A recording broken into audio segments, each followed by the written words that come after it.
नमस्कार, मैं सुभी जायसवाल कहानियों के काफ़िले में आपका स्वागत करती हूँ। आज मैं एक बेहद मार्मिक कहानी सुनाने जा रही हूँ। यह एक ऐसी कहानी है जिसमें माँ का बलिदान अपने अधिकारी बेटे को महज फ़र्ज़ ही लगता है। तो आइए सुनते हैं भीष्म साहनी द्वारा रचित कहानी चीफ़ की दावत। आज मिस्टर श्यामनाथ के घर चीफ़ की दावत थी। श्यामनाथ और उनकी धर्मपत्नी को पसीने पोंछने की भी फुर्सत न थी। पत्नी ड्रेसिंग गाउन पहने, उलझे हुए बालों का जूड़ा बनाए, मुंह पर फैली हुई सुर्खी और पाउडर को मले, और मिस्टर श्यामनाथ सिगरेट पर सिगरेट फूंकते हुए चीज़ों की फहरिस्त हाथ में थामे एक कमरे से दूसरे कमरे में आ जा रहे थे। आखिर 5 बजते बजते तैयारी मुकम्मल होने लगी। कुर्सियाँ, मेज, तिपाई, नैपकिन, फूल सब बरामदे में पहुँच गए। ड्रिंक का इंतज़ाम बैठक में ही कर दिया गया। अब घर का फालतू सामान अलमारियों के पीछे और पलंगों के नीचे छिपाए जाने लगे। तभी श्यामनाथ के सामने सहसा एक अड़चन आ खड़ी हुई। माँ का क्या होगा? इस बात की ओर तो ना ही उनका और ना उनकी कुशल गृहिणी का ध्यान गया था। मिस्टर श्यामनाथ श्रीमती की ओर घूमकर अंग्रेज़ी में बोले, माँ का क्या होगा? श्रीमती काम करते करते ठहर गई और थोड़ी देर तक सोचने के बाद बोली, इन्हें पिछवाड़े के रास्ते इनकी सहेली के घर भेज दो, बेशक रात भर वहीं रहे, कल आ जाए। श्यामनाथ सिगरेट मुंह में रखे सिकुड़ी हुई आंखों से श्रीमती के चेहरे की ओर देखने लगे। पल भर देखते हुए सोचते रहे, फिर सिर हिलाकर बोले, नहीं नहीं, मैं नहीं चाहता कि उस बुढ़िया का आना जाना यहाँ फिर से शुरू हो। पहले ही बड़ी मुश्किल से बंद किया था। माँ से कह दे कि जल्द ही खाना खा के शाम को ही अपनी कोठरी में चली जाए। मेहमान कहीं 8 बजे तक आएंगे, इससे पहले ही अपने काम से निपट ले। सुझाव ठीक था, दोनों को पसंद भी आया, मगर फिर सहसा श्रीमती बोल उठी, जो वह सो गई तो और खराटे लेने लगी तो साथ ही तो बैठक है जहाँ लोग खाना खाएंगे, तो इन्हें कह देंगे कि जल्द ही दरवाज़ा बंद कर ले, मैं बाहर से ताला लगा दूंगा। या माँ को कह देता हूँ कि अंदर जाकर सोई नहीं, बैठी रहे, और क्या। और जो सो गई तो डिनर का क्या मालूम कब तक चले, 11 बजे तक तो तुम लोग ड्रिंक ही करते हो। श्यामनाथ कुछ खींच उठे, हाथ झटकते हुए बोले, अच्छी भली तो ये भाई के पास जा रही थी, तुमने यूं ही खुद अच्छा बनने के लिए बीच में टांग अड़ा दी। अरे वाह, तुम और माँ और बेटे की बातों में भला मैं क्यों बुरी बनूं, तुम जानो और वो जाने। मिस्टर श्यामनाथ चुप रहे। यह मौका बहस का न था, समस्या का हल ढूंढने का था। उन्होंने घूमकर माँ की कोठरी की ओर देखा। कोठरी का दरवाज़ा बारामदे में खुलता था। बारामदे की ओर देखते हुए झट से बोले, मैंने सोच लिया, और उन्हीं कदमों माँ की कोठरी के बाहर जा खड़े हुए।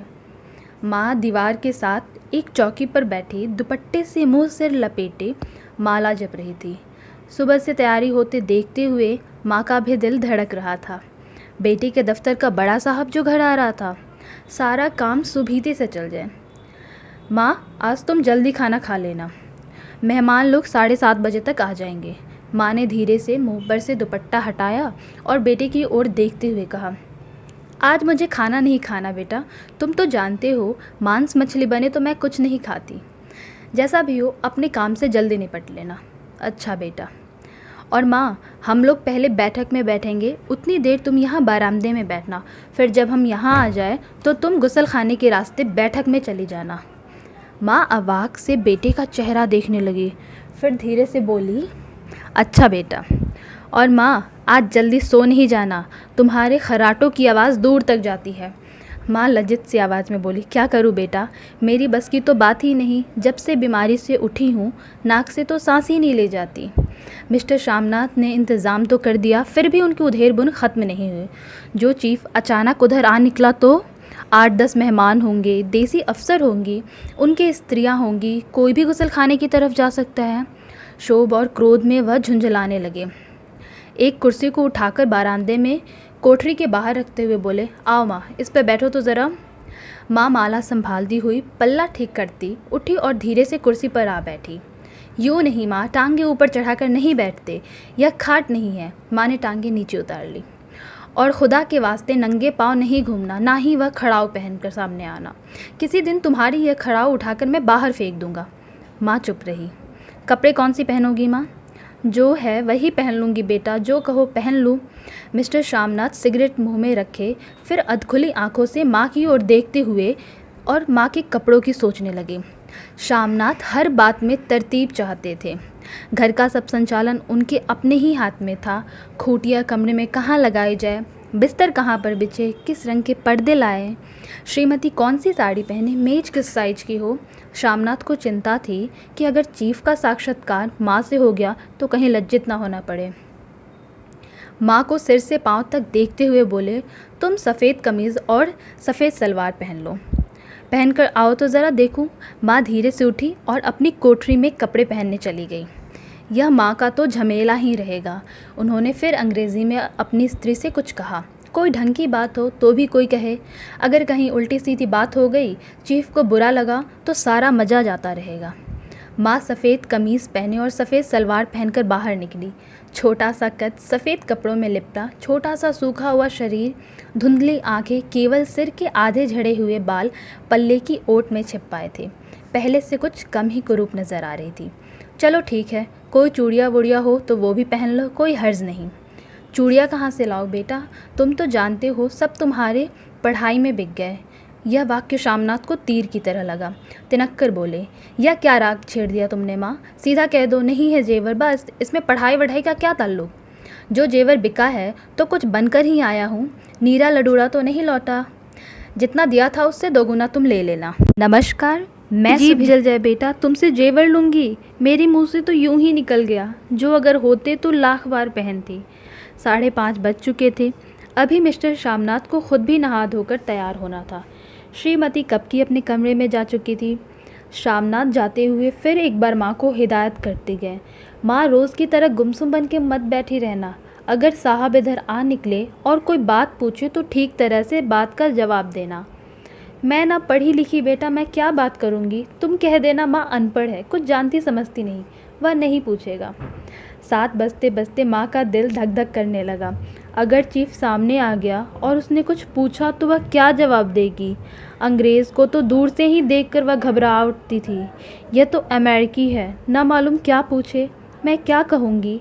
माँ का जी चाहा कि चुपचाप पिछवाड़े विधवा सहेली के घर चली जाए, मगर बेटे के हुक्म को कैसे टाल सकती है। चुपचाप वहीं कुर्सी पर टांगे लटकाए बैठी रही। एक कामयाब पार्टी वह है जिसमें ड्रिंक कामयाबी से चल जाए। शामनाथ की पार्टी भी सफलता की शिखर चूमने लगी। वार्तालाप भी उसी रॉ में बह रहा था जिस रॉ में ग्लास भरे जा रहे थे। कहीं कोई रुकावट न थी, कोई अड़चन न थी। साहब को विस्की पसंद आई थी तो मेम साहब को पर्दे पसंद आए थे, सोफ़ा कवर का डिज़ाइन पसंद आया था, कमरे की सजावट पसंद आई थी। इससे बढ़कर क्या चाहिए। साहब तो ड्रिंक के दूसरे दौर में ही चुटकुले और कहानियाँ कहने लग गए थे। दफ्तर में जितना रौब रखते थे, यहाँ पर उतने ही दोस्त परवज हो गए थे। और उनकी स्त्री काला गाउन पहने, गले में सफ़ेद मोतियों का हार सेट और पाउडर की महक से ओत-प्रोत कमरे में बैठी सभी देसी स्त्रियों की आराधना का केंद्र बनी हुई थी। बात बात पर हंसती, बात बात पर सिर हिलाती और शामनाथ की स्त्री से तो ऐसे बात कर रही थी जैसे उसकी पुरानी सहेली हो। और इसी रॉ में पीते पिलाते 10:30 कब बज गए, वक्त गुजरते पता ही न चला। आखिर सब लोग अपने अपने ग्लास की आखिरी घूंट पीकर खाना खाने के लिए उठे और बैठक से बाहर निकले। आगे आगे शामनाथ रास्ता दिखाते हुए, पीछे चीफ और दूसरे मेहमान। बारामदे में पहुंचते ही शामनाथ सहसा ठिठक उठा। जो दृश्य उसने देखा उससे उसकी टांगें लड़खड़ा गई और क्षण भर में सारा नशा हिरन हो गया।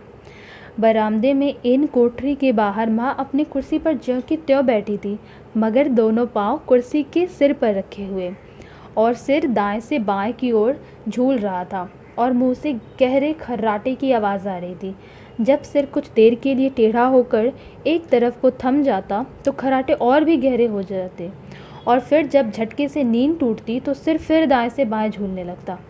पल्ला सिर से खिसक आया था और माँ के सिर के अधझड़े बाल अस्त व्यस्त बिखरे हुए थे। देखते ही शामनाथ क्रुद्ध हो उठे। जी चाहा कि माँ को धक्का दे दे और उनकी कोठरी में ढकेल दे, मगर ऐसा करना संभव न था। चीफ और बाकी मेहमान पास ही खड़े थे। माँ को देखते ही देसी अफसरों की स्त्रियाँ हंस दी और इतने में चीफ ने धीरे से कहा, पुअर डियर। माँ हड़बड़ाकर उठ बैठी। सामने खड़े इतने लोगों को देखकर ऐसी घबराई कि कुछ कहते ही न बना। झट से पल्ला सिर पर रखती हुई खड़ी हुई और ज़मीन को देखने लगी। उनके पांव लड़खड़ाने लगे और हाथों की उंगलियां थर-थर कांपने लगी। माँ, तुम जाके सो जाओ। तुम क्यों इतनी देर तक जाग रही थी? और खिसियाई हुई नज़र से शामनाथ चीफ के मुंह की ओर देखने लगे। चीफ के चेहरे पर मुस्कुराहट थी। वह वहीं खड़े बोला, नमस्ते। माँ ने झिझकते हुए अपने में सिमटते हुए दोनों हाथ जोड़े, मगर एक हाथ दुपट्टे के अंदर माला को पकड़े हुए था तो दूसरा बाहर। ठीक तरह से नमस्ते भी ना हो पाई। शामनाथ इस पर भी खिन्न हो उठे।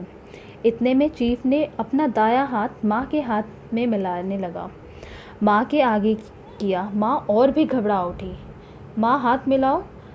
पर हाथ कैसे मिलाती? दाएं हाथ में तो माला थी। घबराहट में माँ ने बायां हाथ ही साहब के हाथ में दे दिया। शामनाथ दिल ही दिल में जल उठे। देसी अफसरों की स्त्रियां खिलखिलाकर हंस पड़ी। यूँ नहीं माँ, तुम तो जानती हो दायां हाथ मिलाया जाता है, दायां हाथ मिलाओ। मगर तब तक चीफ माँ का बायां हाथ ही बार बार हिलाकर हाउ डू यू डू, कहो माँ, मैं ठीक हूँ, खैरियत से हूँ। माँ कुछ बड़बड़ाई। माँ कहती है मैं ठीक हूँ, कहो माँ, हाउ डू यू डू। माँ धीरे से सकुचाते हुए बोली, हाउ डू डू। एक बार फिर वातावरण कहकहा उठा। वातावरण हल्का होने लगा था। साहब ने स्थिति संभाल ली थी। लोग हंसने चहकने लगे थे। शामनाथ के मन का क्षोभ भी कुछ कम होने लगा था। साहब अपने हाथ में माँ का हाथ अब भी पकड़े हुए थे और माँ सिकुड़ी जा रही थी। साहब के मुंह से शराब की बू आ रही थी। शामनाथ अंग्रेज़ी में बोले, मेरी माँ गांव की रहने वाली है, उम्र भर गांव में रही, इसीलिए आपसे लजाती है। साहब इस पर खुश नज़र आए। सच? मुझे गांव के लोग बहुत पसंद है। तब तो तुम्हारी माँ गांव के गीत और नाच भी जानती होगी। चीफ खुशी से सिर हिलाते हुए माँ को टकटकी बांधे देखने लगा। माँ, साहब कहते हैं कोई गाना सुनाओ, कोई पुराना गीत, तुम्हें तो कितने ही याद होंगे। माँ धीरे से बोली, मैं क्या गाऊँ बेटा, मैंने कब गाया है। वाह माँ, मेहमान का कहा भी कोई टालता है। साहब ने इतना रीछ से कहा, नहीं गाओगी तो साहब बुरा मानेंगे। मैं क्या गाऊँ बेटा, मुझे क्या आता है। वाह, कोई बढ़िया टप्पे सुना दो माँ। दो पत्ते अनाड़ा दा। देसी अफसर और उनकी स्त्रियों ने इस सुझाव पर तालियां पीटी। माँ कभी दीन दृष्टि से बेटे के चेहरे को देखती, कभी पास खड़े बहू के चेहरे को। इतने में बेटे ने गंभीर आदेश भरे लिहाज में कहा, माँ। इसके बाद हाँ या ना का तो सवाल ही नहीं उठता। माँ बैठ गई और क्षीण दुर्बल लड़जाती आवाज़ में एक पुराना विवाह का गीत गाने लगी। हरियाणी माएँ, हरियाणी बहनें, हरियाते भागी भड़िया है। देसी स्त्रियाँ खिलखिलाकर हंस उठी। 3 पंक्तियाँ गा के माँ चुप हो गई। बारामदा तालियों से गूंज उठा।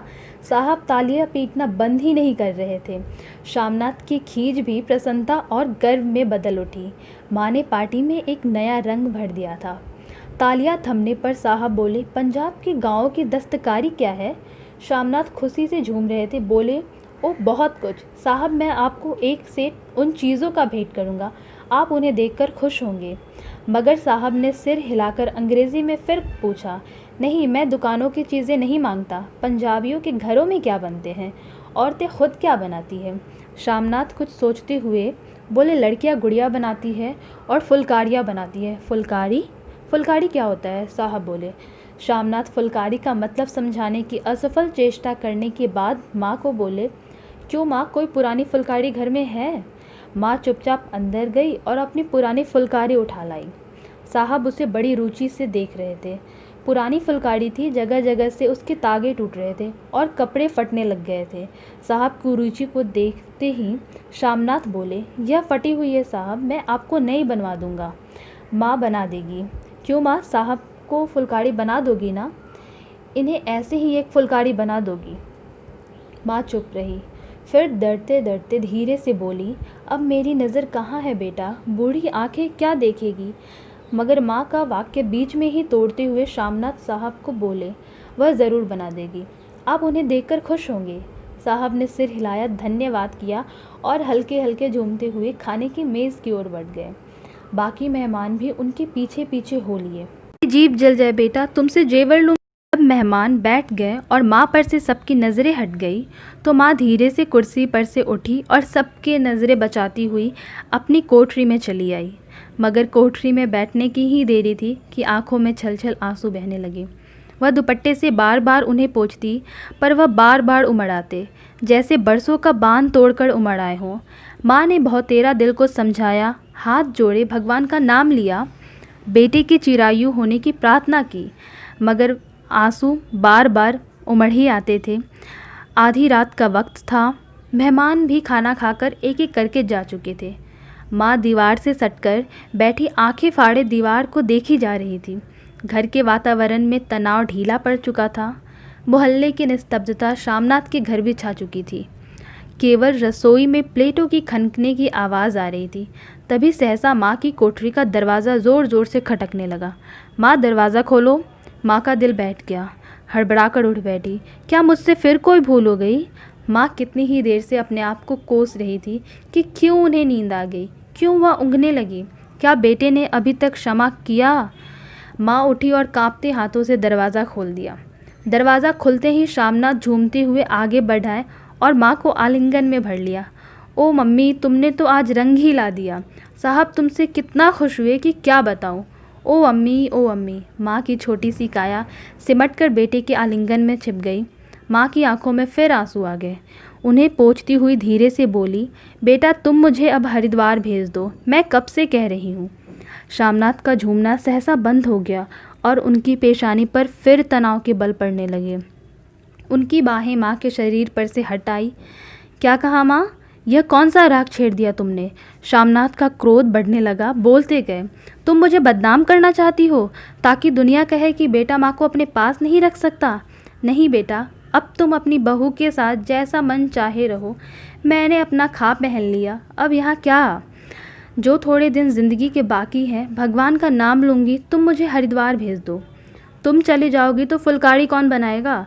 साहब से तुम्हारे सामने ही तो फुलकारी देने का इकरार किया है। मेरी आंखें अब नहीं बेटा जो फुलकारी बना सकूं, तुम कहीं और से बनवा लो, बनी बनाई ले लो। माँ, तुम मुझे धोखा देकर यूं चली जाओगी, मेरा बनता बनाया काम बिगाड़ोगी। जानती नहीं, साहब खुश होगा तो मुझे तरक्की मिलेगी। माँ चुप हो गई। फिर बेटे के मुंह की ओर देखते हुए बोली, क्या तेरी तरक्की होगी? क्या साहब तेरी तरक्की कर देगा? क्या उसने कुछ कहा है? कहा नहीं, मगर देखती नहीं कितना खुश गया है। कहता था जब तेरी माँ फुलकारी बनाना शुरू करेगी तो मैं देखने आऊँगा कि कैसे बनाती है। जो साहब खुश हो गया तो मुझे इससे बड़ी नौकरी भी मिल सकती है, मैं बड़ा अफसर बन सकता हूँ। माँ के चेहरे का रंग फिर बदल गया। धीरे धीरे उनका झुर्रियों भरा चेहरा खिलने लगा। आँखों में हल्की हल्की चमक आने लगी। तो तेरी तरक्की होगी बेटा। तरक्की यूँ नहीं हो जाएगी, साहब को खुश रखूँगा तो कुछ करेगा, वरना उसकी खिदमत करने वाले और भी हैं। तो मैं बना दूंगी बेटा, जैसा बन पड़ेगा बना दूंगी। और माँ दिल ही दिल में फिर बेटे की उज्जवल भविष्य की कामनाएं करने लगी। और मिस्टर शामनाथ, अब सो जाओ माँ, कहते हुए तनिक लड़खड़ाते हुए अपने कमरे की ओर घूम गए। इस कहानी के माध्यम से लेखक ने मध्यम वर्गीय परिवार के दिखावटीपन और खोखलेपन को दर्शाया है। यदि आपको यह कहानी अच्छी लगी तो कमेंट ज़रूर करें और ऐसी ही कहानी सुनने के लिए हमारे चैनल लोक बात को सब्सक्राइब करना ना भूलें।